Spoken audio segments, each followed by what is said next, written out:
Dukung dakwah ini terus mengudara. Kajian gratis ini berjalan atas izin Allah dan dukungan tulus dari Anda. Bersama kita sebarkan kebaikan seluas-luasnya. Yuk jadi bagian dari tim kebaikan kami dengan mendukung operasional dakwah. Jazakumullahu khairan kasiran. Bismillahirrahmanirrahim. Alhamdulillahirabbil alamin. Allahumma shalli wa sallim wa barik ala Muhammad wa ala ali Muhammad.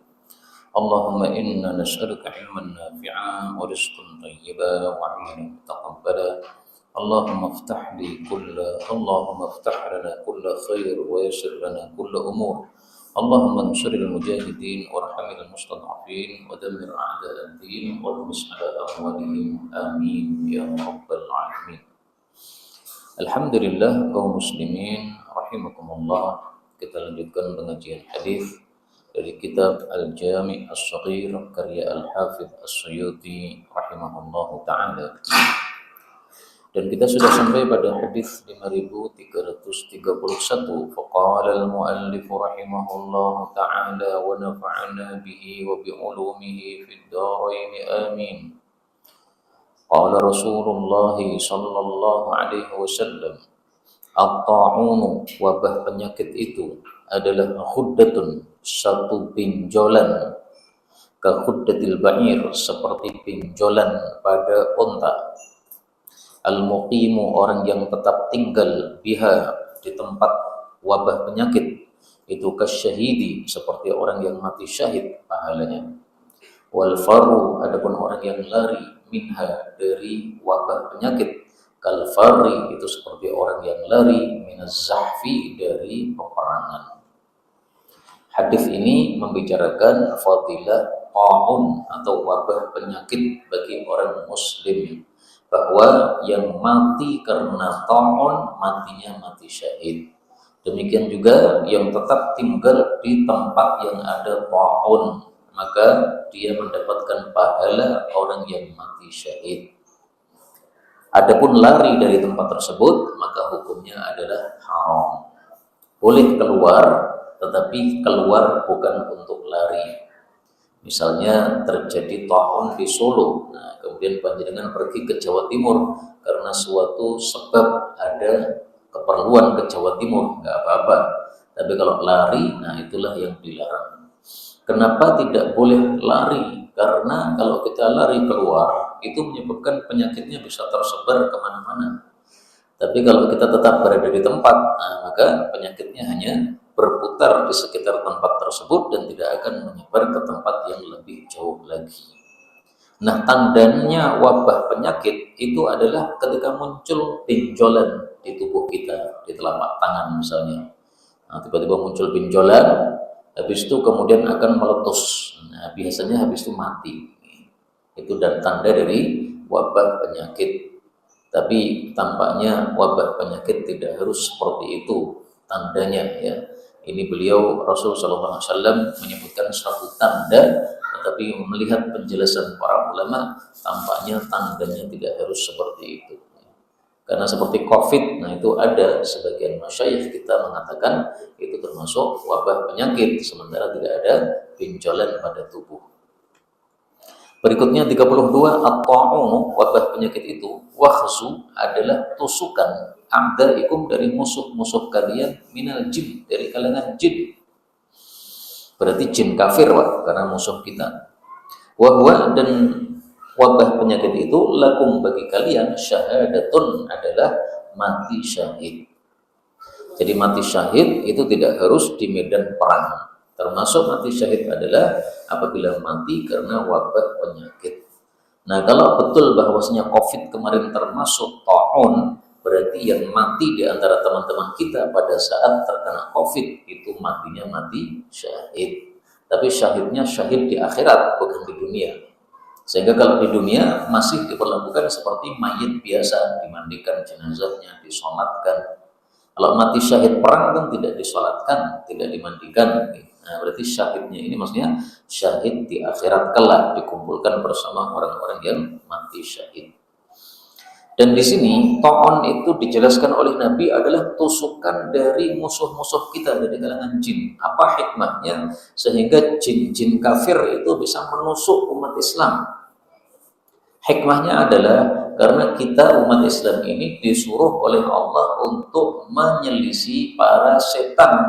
Malah kita menjadikannya sebagai kekasih kita. Malah mentaati setan. Nah, itu berarti tidak nurut sama Allah. Nah, maka sebagai hukumannya setan dikasih kekuasaan oleh Allah untuk menyerang manusia dengan ditusuk, kemudian muncullah wabah penyakit tadi. Nah, sehingga ketika muncul benjolan di tangan, muncul wabah penyakit, itu hakikatnya yang menusuk setan. Nah, kok bisa setan menusuk kita? Dikasih kekuasaan oleh Allah Subhanahu wa Ta'ala. Berikutnya 33, at-ta'unu, wabah penyakit itu syahadatun, mati syahid li ummati, untuk umatku. Yang dimaksud umatku di sini adalah ummatul ijabah, yaitu umat Islam. Wa wakhzu, dan tusukan a'daikum, musuh-musuh kalian, minal jin, dari kalangan para jin. Ghuddatun, dia itu adalah satu benjolan, ka ghuddatil ibil, seperti benjolan pada unta. Takhruju, yang benjolan itu keluar, fil abati, pada ketiak-ketiak, wal maraqi, dan bagian bawah dari perut. Jadi kadang munculnya di ketiak, kadang munculnya di bawah perut, yang bawahnya pusar itu. Tapi tidak harus di situ, bisa juga di telapak tangan. Man mata fihi, barang siapa yang mati di dalam wabah penyakit, mata syahidan, matinya syahid. Wa man aqama, dan barang siapa yang tetap tinggal fihi, di dalam wabah penyakit, karena adalah dia itu kal murabit, seperti orang yang melakukan ribat fi sabilillah, di medan jihad fi sabilillah. Ribat itu artinya menjaga perbatasan antara negara umat Islam dengan negara kafir. Nah, itu bahaya sekali kalau nggak dijaga, maka pahalanya besar. Wa man farra, dan barang siapa yang lari minhu, dari wabah penyakit, karena adalah dia itu kalfari, seperti orang yang lari minaz zahfi, dari perang. Berarti dosa besar, Pak. Karena dalam hadis yang lain Rasulullah SAW menyebutkan termasuk dosa besar itu adalah al-firaru minaz zahfi, lari dari perang. Bahkan beliau mengatakan khamsun laisa lahunna kafarah, ada 5 perkara tidak ada kafarahnya, alias dosa besar. Dosa besar itu enggak ada kafarahnya. Kalau mau dihapus dosanya harus taubatan nasuha. Nah, salah satunya adalah firar minaz zahfi, lari dari perang. Nah, maka maksud Nabi di sini adalah bahwasanya lari dari tempat di mana ada wabah penyakit, padahal kita termasuk orang yang tinggal di situ, maka itu termasuk dari dosa besar. Na'udzubillahi min syarri dzalik. Dan itu juga menunjukkan orangnya tidak tawakal kepada Allah Subhanahu wa Ta'ala. Berikutnya 34, at-ta'unu, mati karena ta'un, wal gharqu, dan tenggelam, wal batnu, dan sakit perut, wal harqu, dan kebakaran, wan nufasa'u, dan wanita mati karena nifas. Itu semuanya adalah syahadatun, mati syahid, li ummati, untuk umatku. Jadi mati syahid ada banyak ya. Mati karena ta'un, mati karena tenggelam, mati karena sakit perut, termasuk diare dan sebagainya, mati karena terbakar, dan mati karena nifas. Nah, maka ibu-ibu yang melahirkan anak itu pahalanya besar. Dan kalau mati maka lebih besar lagi pahalanya, karena matinya mati syahid. Dan masalah ini disebutkan juga oleh Nabi SAW dengan bahasa yang lain. Beliau mengatakan wal mar'atu tamutu bi jum'in syahadatun, seorang wanita mati bi jam'in. Nah, bi jam'in itu maksudnya mati nifas. Kenapa mati nifas disebut jam'in, yang artinya mengumpulkan? Karena dia mengumpulkan bayina dalam perutnya. Nah, sehingga matinya bareng. Dia mati, biasanya janinnya juga ikut mati. Nah, itu maka disebut jam'in. Nah, perempuan yang mati karena nifas itu syahadatun, adalah mati syahid. Ada juga tafsiran yang lain, wanita mati bijam'in itu maksudnya wanita mati masih perawan.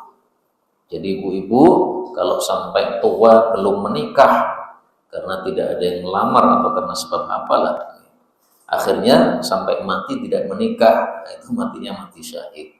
Ada fadilahnya sehingga tidak usah begitu susah. Kalau laki-laki nggak ada mati sampai mati tidak nikah mati syahid, nggak ada. Karena laki-laki kan bisa nunjuk, Pak, aku pilih kowe. Nah, kalau perempuan kan nggak bisa nunjuk, dia menunggu ditunjuk, ya kan. Nah, maka dibedakan antara laki-laki dan perempuan di sini. Berikutnya 35, at-tahir, orang yang bersuci, an-naim yang tidur, kas-shaim seperti orang yang puasa, al-qaim yang tahajud. Artinya kita dihasung untuk sebelum tidur itu kita bersuci dulu. Maka pahalanya seperti orang yang siangnya puasa, malamnya tahajud. Tapi sayangnya hadis ini dhaif.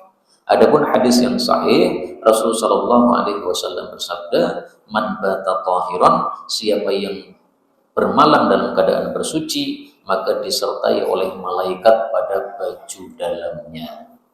Dan setiap dia bangun di waktu malam melilir, kecuali malaikat itu pasti mendoakan, ya Allah ampuni hambamu ini karena dia sudah bermalam dalam keadaan suci."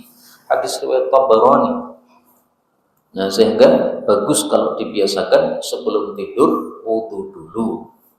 Kalau tidak bisa, ya minimal sekali seumur hidup nanti malam. Minimal, Pak, sekali seumur hidup, Pak. Kalau bisa terus-menerus ya lebih bagus. Berikutnya 36, at-tabibu, tabib atau dokter itu Allahu adalah Allah. Wala'allaka, dan barangkali kamu, wahai Pak Dokter, tarfuku, kamu itu mengobati atau membantu bi asya, dengan beberapa hal yang takhriqu, yang bodoh biha terhadapnya, ghairuka, selain kamu.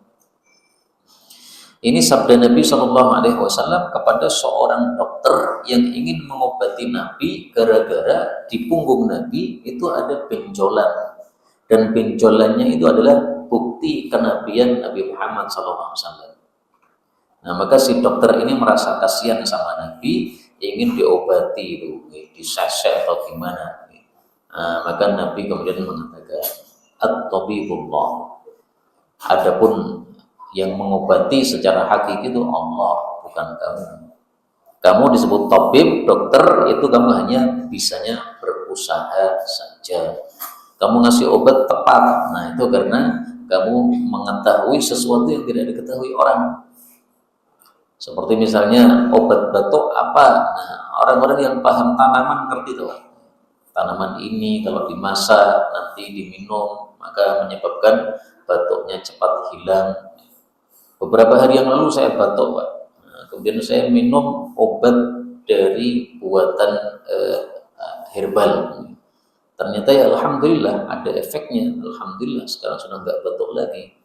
Ya, ini karena apa? Mereka paham ini obat herbal, tumbuh-tumbuhan, cocok untuk orang yang batuk. Insya Allah sembuh dengan izin Allah. Tetap dengan izin Allah. Makanya at-tabibullah. Hakikatnya tabib itu adalah Allah, bukan kamu. Tapi hadis ini derajatnya dhaif karena mursal, sehingga tidak bisa dikatakan at-tabib termasuk dari asmaul husna. Maka jangan kasih nama Abdul Tabib, nggak boleh ya, karena tabib bukan dari asmaul husna. Seandainya hadis ini sahih pun, seandainya tetap tabib tidak bisa digunakan sebagai al-asmaul husna. Karena ini sabda Nabi hanya untuk menjawab perkataan orang. Orang mengatakan, wahai Rasulullah, saya ini tabib. Nah, Rasulullah kemudian membalik ucapannya, bukan, tabib itu Allah. Kalau kamu itu hanya berusaha ngobati, tapi yang hakikatnya menyembuhkan Allah, bukan kamu. Ini orangnya tampaknya belum tahu, Pak, bahwasanya di punggung Nabi itu adalah tanda kenabian. Jadi nggak perlu diobati, ngapain diobati? Itu sengaja diciptakan oleh Allah untuk tanda kenabian. Kalau dihilangkan malah orang-orang jadi curiga, ini Nabi tangan orang yang tanda ini. 37. At-turuqu, jalan-jalan itu, yutahhiru, mensucikan, ba'duha, sebagiannya, ba'dan, kepada sebagian yang lain. Di sini tertulis yudhiru dengan dha, tetapi ini salah. Mestinya dengan ta. Nah, silakan dilihat di kitabnya. Di situ yudhiru atau yutahhiru. Kalau tertulis yudhiru pakai dha, diganti dengan ta. Yutahhiru. Jalan itu sebagiannya saling mensucikan sebagian yang lain. Jadi kasusnya para wanita itu datang ke masjid, kemudian mereka kan menutupi telapak kakinya, karena telapak kakinya termasuk aurat. Lah kemudian karena bajunya ngelensreh ke tanah, akhirnya kadang-kadang terkena telek lencong misalnya. Nah, mereka lapor kepada Nabi, ya Rasulullah, kadang-kadang kita lewat ke masjid itu mengenai telek, gimana ini? Nah, kata Nabi, jalan itu satu sama lain saling mensucikan. Artinya apa? Tadi kamu mengenai telek lencong, tapi habis itu kenai tanah. Nah, tanah yang kering itu sudah membersihkan telek lencong yang tadi mengenai kamu. Itu bagi yang berpendapat telek lencong najis. Tapi bagi yang berpendapat telek lencong tidak najis, ya nggak perlu dipermasalahkan lagi. Maka di sini salah tulis ya, dan ini menyebabkan pensyarahnya pun juga ikut salah dalam menafsirkan hadis ini. Dia mengatakan apa? At-turuq yadullu ba'duha 'ala ba'din. Jalan itu satu sama lain saling menunjukkan. Itu karena dia baca dengan dha. Padahal kalau kita lihat ke riwayat asalnya di kitab Baihaqi itu pakai ta, yutahhir. Jadi supaya kita paham hadis itu perlu kita ngerti sebabnya kenapa Nabi bersabda kenapa. Sebabnya itu masalah tadi baju yang lengkaseh ke tanah, sehingga tidak ada kaitannya, jalan satu sama lain saling menunjukkan, tidak ada kaitannya. Ya namanya manusia ya, bisa salah bisa. Ini keyakinan saya bahwa pensyarahnya yaitu Imam Munawi salah dalam bab ini. Tapi tetap beliau seorang ulama yang besar. Seandainya masih hidup, beliau akan saya WA, Mbah Yai ini gimana kok penjelasannya? Ya dulu ini gimana? Hadisnya itu pakai ta bukan pakai dha. Nah, tampaknya beliau salah di sini. Wallahu a'lam ya, ini yang saya yakini ya. Bisa jadi malah beliau yang benar, bisa jadi ya. Tapi sampai hari ini saya masih meyakini penjelasan beliau salah. Karena apa? Karena cerita hadisnya tidak seperti yang beliau jelaskan itu. Berikutnya 38, at-ta'amu, makanan, bit-ta'ami, ditukar dengan makanan, mislan bimislin, harus semisal dengan semisal. Misalnya apa? Beras ditukar dengan beras, itu harus 1 kilo dengan 1 kilo. Rojo lele ditukar dengan beras biasa. Rojo lelenya 1 kilo, beras biasanya juga 1 kilo. Meskipun harganya rojo lele lebih mahal, kalau tidak sama timbangannya itu namanya riba ain. Riba kan ada dua, ada riba dain, ada riba ain. Riba ain itu riba barang, beras ditukar dengan beras tidak setimbang, nah, ini riba. Emas ditukar dengan emas tidak setimbang, nah, ini riba.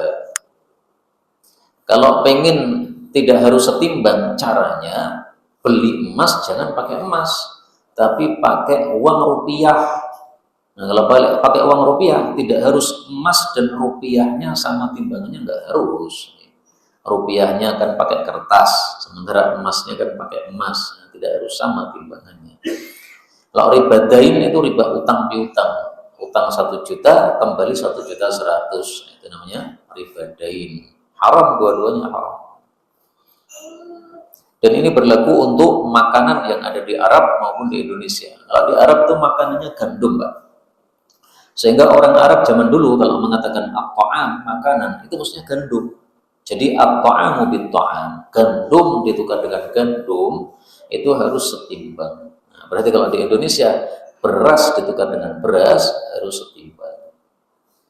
Tapi tidak hanya beras saja, semua makanan harus timbang. Misalnya apa? Panjangan menukar kurma dengan kurma. kurma Irak ditukar dengan kurma Madinah, harus sama timbangannya. Meskipun kurma Irak lebih murah. Nah, supaya tidak rugi gimana? Jual dulu dengan uang rupiah. Habis dapat rupiah baru kemudian beli kurma yang lain. Begitu supaya tidak rugi. Tapi kalau ditukar kurma dengan kurma ya harus setimbang. Ini aturannya Islam begitu. 39. At-ta'nu, ditusuk oleh musuh. Wat-ta'unu, dan wabah penyakit. Wal-hadmu, dan terkena reruntuhan. Wa aklus sabu'i, dan dimakan oleh binatang buas. Wal gharqu, dan tenggelam. Wal harqu, dan terbakar. Wal batnu, dan sakit perut. Wa dzatul jambi, dan sakit paru-paru. Syahadatun, itu semuanya mati syahid. Jadi mati syahid tidak hanya satu, ditusuk di medan perang mati syahid, ta'un mati syahid, terkena reruntuhan ya, ketika ada gempa ya, nah itu mati syahid, termasuk tabrakan. Nah itu kata para ulama, insya Allah itu sama dengan terkena reruntuhan karena sama-sama remuknya ya.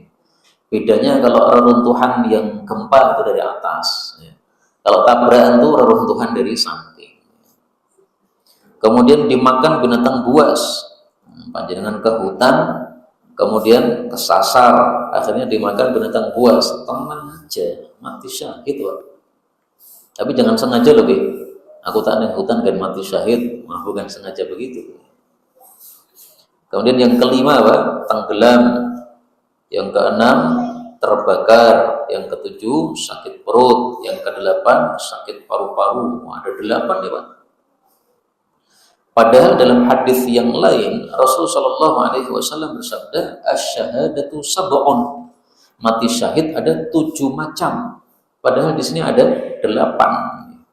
Nah berarti kata-kata 7 itu tidak membatasi.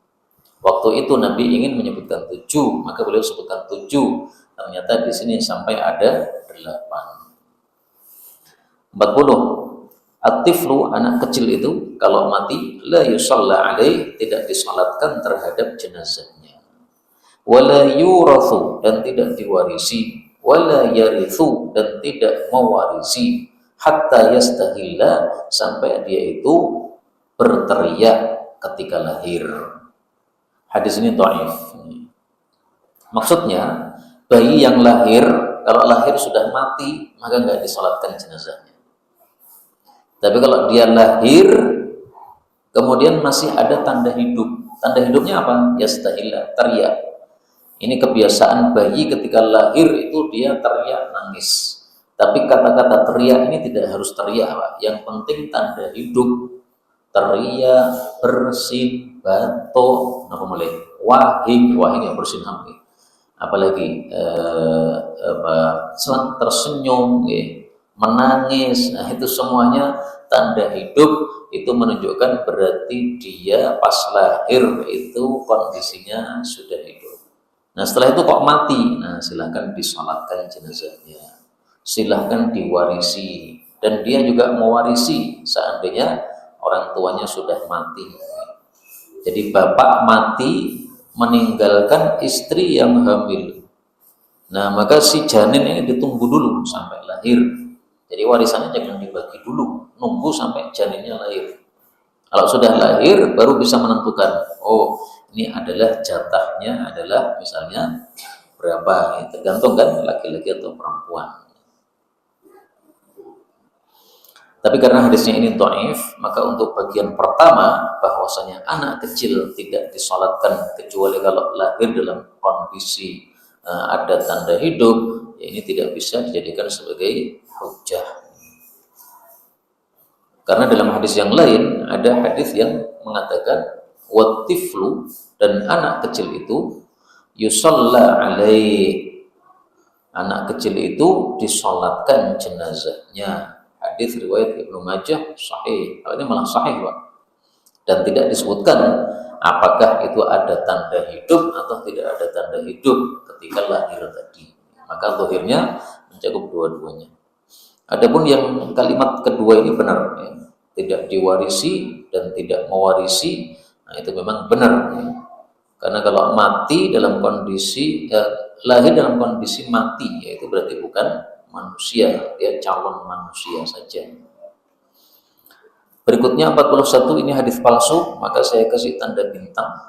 Apa mau ketamaan itu yulhibu, melenyapkan al-hikmata, kebijaksanaan, min qulubi, dari hatinya al-ulama, para ulama. Hadis ini palsu ya, tapi bisa jadi isinya benar.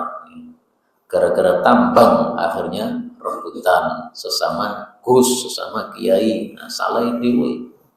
Mangkoe ulama malah ngurus tambang. Ulama yang ngurus umat, orang ngurus tambang. Ngurus tambang salahmu dewe. 42.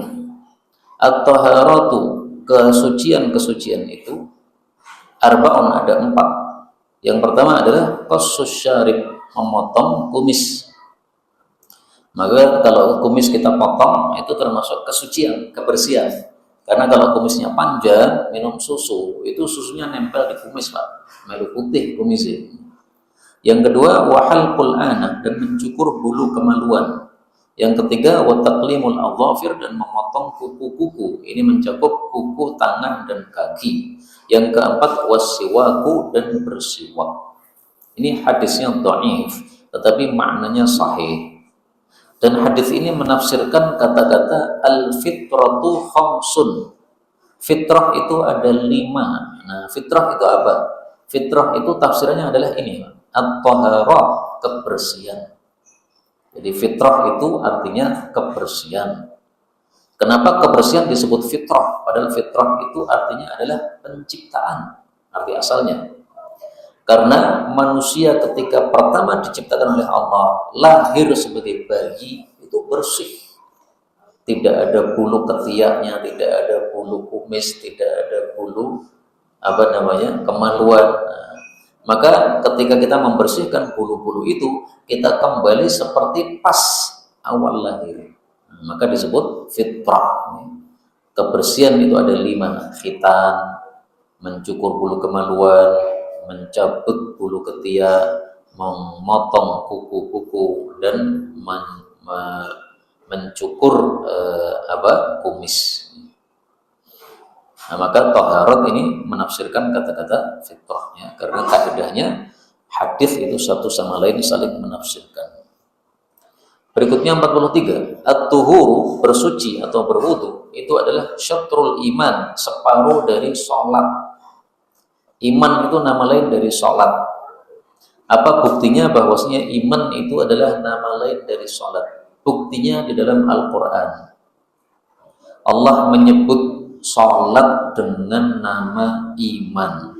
Pada surat Al-Baqarah, Allah mengatakan 143, wa ma kana Allahu liyudhi'a imanakum. Allah tidak akan menyia-nyiakan sholat kalian yang menghadap ke arah Baitul Maqdis dulu-dulu itu.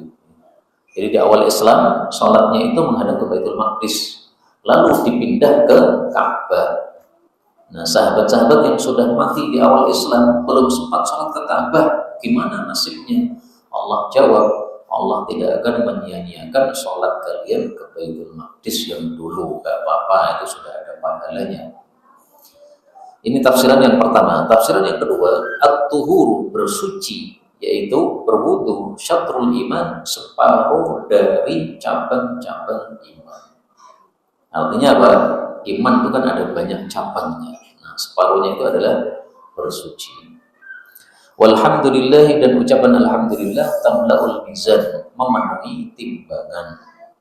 Wa subhanallah, dan ucapan subhanallah, walhamdulillah, subhanallah digabung dengan alhamdulillah, itu tamla'ani, keduanya memenuhi ma bainas samai wal ardi, antara langit dan bumi. Artinya seandainya pahala alhamdulillah itu ada wujudnya, itu bisa memenuhi langit dan bumi. Wassalatu nurun, dan salat itu adalah sinar, maksudnya sinar petunjuk. Maka orang yang salatnya kuat, maka dapat petunjuk yang kuat. Sebagaimana disebutkan di dalam Al-Quran, inna sholata tanha 'anil fahsya'i wal munkar. Sesungguhnya salat itu mencegah dari perbuatan keji dan perbuatan mungkar. Itu kalau salatnya benar, maka jadi sinar petunjuk. Tapi kalau salatnya tidak benar, ya tidak akan jadi sinar petunjuk, Pak. Hanya sekedar menggugurkan kewajiban saja. Wasadaqatu burhanun, dan sedekah itu adalah bukti. Bukti apa? Bukti iman. Karena manusia itu diciptakan cinta terhadap harta. Nah, ketika dia itu mau menyelapaskan hartanya, berarti dia bukti bahwa dia punya iman kepada Allah. Sehingga dia yakin apa yang dia sedekahkan itu tidak pergi kemana-mana, tapi dia simpan di akhirat. Wasabru diyaun, dan sabar itu adalah cahaya, maksudnya menerangi. Sehingga sabar itu menjadi solusi, sebagaimana sinar itu kalau menerangi maka dia menjadi solusi. Kalau gelap kan kita nggak bisa apa-apa, cari jarum nggak ketemu, cari garpu nggak ketemu, cari bantal nggak kelihatan. Kalau ada sinar, semuanya terang benderang, jadi solusi. Sabar juga begitu, jadi solusi. Sebagaimana Allah mengatakan dalam Al-Quran, wasta'inu bis-sabri was-shalah, minta tolonglah dengan cara sabar dan sholat. Nah, maka segala masalah dihadapi dengan sabar dan sholat. Makanya dalam hadis ini tadi Nabi sebutkan dua, ya. Sholat adalah sinar, sabar adalah cahaya. Nah, kalau kita gabungkan antara sholat dengan sabar, berarti kita gabungkan antara sinar dengan cahaya. Nah, tambah kuat lagi. Wal Quran, dan Quran itu hujjatun, adalah hujjah laka, yang membenarkan kamu, au alaika, atau menyalahkan kamu. Jadi perbuatan kita itu bisa dibenarkan Quran, bisa disalahkan Quran. Kalau kita kafir ya disalahkan Quran, kalau kita iman ya dibenarkan Quran. Kullun nasi, setiap manusia itu yaghdu, berpagi-pagi, fabani'un, lalu dia menjual nafsahu, dirinya. Maksudnya menjual kepada Allah dengan amalan kita. Kalau amalnya baik, berarti kita jual untuk memerdekakan dari neraka. Famutikuha, lalu dia memerdekakannya dari neraka, au mubikuha, atau dia membinasakannya. Artinya kalau amalnya buruk berarti sama dengan membinasakan diri, masuk neraka. Kalau amalnya baik sama dengan memerdekakan dari neraka. Berikutnya 44. Ini hadis palsu, maka saya kasih tanda bintang. At-tuhuru, bersuci, salasan, tiga kali, wajibun, adalah wajib. Ini enggak benar. Wudu itu satu kali bisa, dua kali bisa, tiga kali bisa. Campuran juga bisa, 1, 2, 3 bisa. Wa mashu ra'si, adapun mengusap kepala itu wahidatun, cuma satu kali. Kalau ini sahih. Jadi mengusap kepala itu tidak sampai 3 kali, Pak. Wudu 3 kali, khusus kepala tetap 1 kali. Wudu 2 kali, khusus kepala tetap 1 kali. Itu yang sahihnya.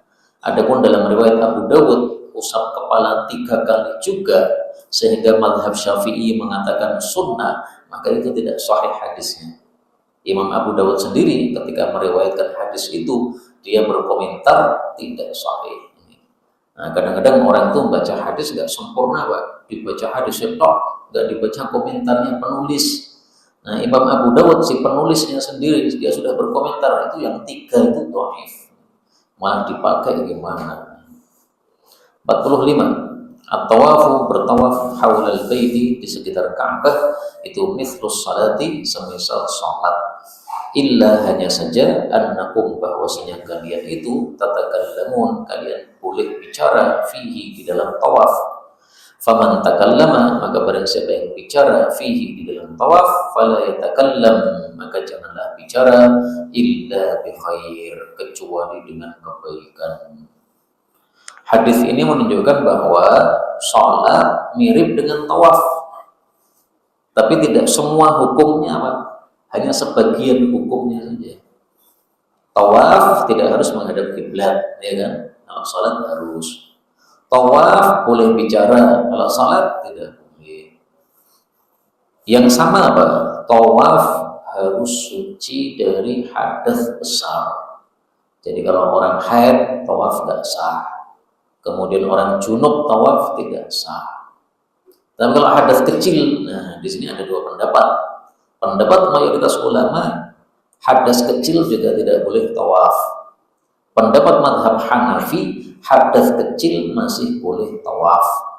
Sekarang ini banyak yang pakai madhab Hanafi. Kenapa?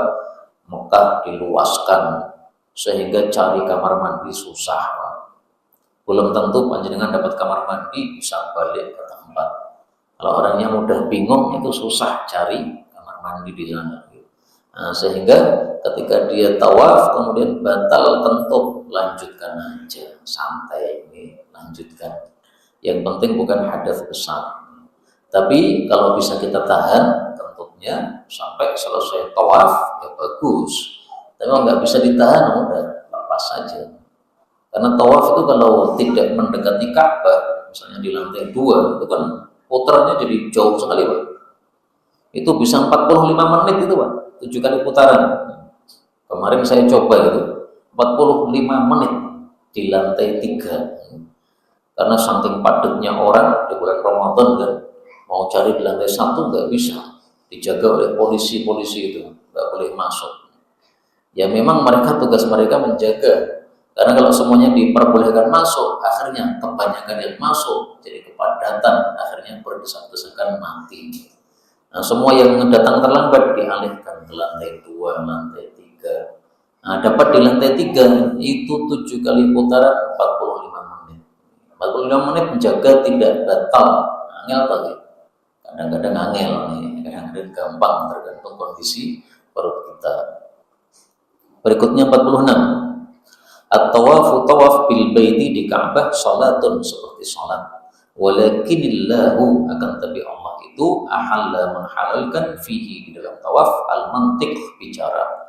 Faman maka barang siapa yang nataqa bicara fala yantiq maka jangan bicara illa bi khair kecuali dengan kebaikan. Jadi jangan sampai pas tawaf malah ngomong yang enggak. Pas tawaf bisiki temennya, Mbak ayu banget dengar PDW. Tawafnya enggak diterima oleh Allah. Tawaf malah matanya jelalatan ke sana kemari. Tawaf yang khusyuk itu seperti sholat. Kalau bisa menghindar perempuan, kalau nggak bisa ya gimana lagi? Karena memang tumplak brek di sana banyak orang sehingga kadang-kadang laki perempuan itu campur tanpa dikuasai, susah untuk dihindari. Tapi sebisa mungkin dihindari. Berikutnya 47, at-tawafu salatun, tawaf itu seperti salat. Fa'aqillu maka sedikitkanlah fihi di dalam tawaf al-kalama bicara. Maksudnya bicara kepada manusia. Kalau bicara kepada Allah ya terus. Jadi kalau tawaf doa terus. Doanya apa? Bebas. Tidak ada aturan doa tertentu kecuali di antara rukun Yamani sampai dengan Hajar Aswad. Nah, di antara rukun Yamani sampai dengan Hajar Aswad ini membaca doa satu jagat. Kalau sudah sampai Hajar Aswad silahkan doa bebas. Nah, kemudian satu jagat lagi terus. Mudah-mudahan semua kita bisa tawaf makbul di hadapan Allah Ta'ala. Amin ya Rabbal alamin. 47 atau sudah 48 hadis palsu, maka saya kasih tanda bintang. At-tufanu air bah itu al-mautu sama dengan kematian. Hadisnya palsu, tapi ya benar isinya. Kalau ada air bah yang sangat banyak, itu biasanya menyebabkan kematian. Seperti yang terjadi di Aceh atau yang terjadi di masa Nabi Nuh. Di masa Nabi Nuh itu semua gunung yang ada di atas bumi semuanya tenggelam, Pak. Sehingga panjenengan bayangkan gunung yang tertinggi di atas muka bumi yang sekarang di mana? Everest dari mana itu? Nah, itu semuanya tenggelam. Dan menurut para ahli tahqiq di masa Nabi Nuh itu tenggelam seluruh bumi. Jadi tidak hanya di tempatnya Nabi Nuh, seluruh bumi, termasuk kebonan ini tenggelam. Di waktu itu tenggelamnya berapa ribu tingginya air itu, karena semua gunung-gunung itu terbenam oleh air bah di masa Nabi Nuh alaihi salatu wassalam. Makanya Nabi Nuh itu di atas kapal itu berbulan-bulan, Pak. Tidak hanya berhari-hari. Menurut ahli tafsir atau ahli sejarah ya, berbulan-bulan di atas air itu. Berikutnya 49, at-talaqu, talak itu biyadi, di tangan man, orang yang akhadha, memegang bisaqi, betis. Kata-kata memegang betis itu maksudnya adalah suami. Memegang betis itu artinya menguasai. Siapa yang menguasai istri? Ya suami. Jadi maksudnya talak itu yang bisa memutuskan cuma satu orang, yaitu suami. Misalnya ya, saya punya istri, kemudian bapak saya mentalak istri saya tadi, nggak bisa. Aku ora cocok karo mantuku iki, tak talak, nggak bisa. Yang bisa mentalak saya. Berarti caranya gimana? Bapak saya suruh saya, kamu talak apa istrimu. Nah, begitu. Baru bisa seperti itu. Dan talak itu tidak harus di depannya istri. Istri di Jawa Tengah, suaminya di Jawa Barat. Suaminya mengatakan, istriku saya talak, itu sudah sah. Tinggal di video, kemudian dikirimkan ke istri. Oh, aku harus ditalak. Istilahnya apa? Talaqul ghaib. Talaknya orang yang ghaib, itu sah. Karena dulu pernah ada seorang sahabat Nabi pergi perang, kemudian dia mentalak istrinya di rumah. Nah, maka istrinya kemudian pergi. Kenapa? Karena dia sudah talak yang ketiga. Kalau sudah talak yang ketiga, itu tidak punya tempat di rumah situ.